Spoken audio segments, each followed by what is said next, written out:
Welcome to the Slop Temple. We pray this video helps.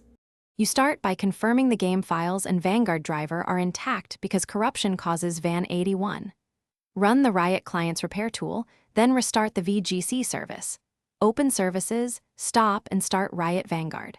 Once done, reboot the PC to reload drivers. Make sure overlays and non-essential apps are closed since they conflict with the anti-cheat. This reduces false positives.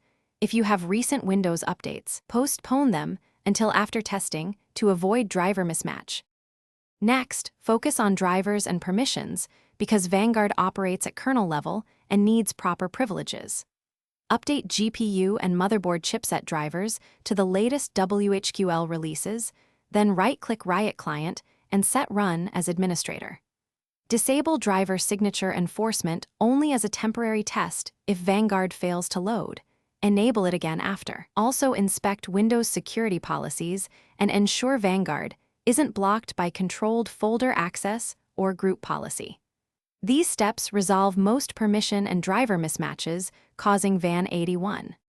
If problems persist, reinstall Vanguard cleanly.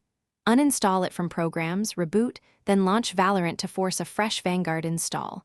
This addresses corrupted driver installs. Once reinstalled, perform a clean boot to rule out startup software conflicts. If the error disappears, re-enable services to isolate the culprit.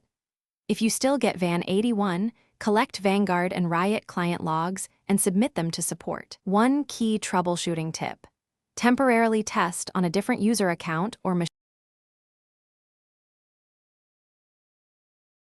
Thanks for watching. Consider subscribing if we helped you.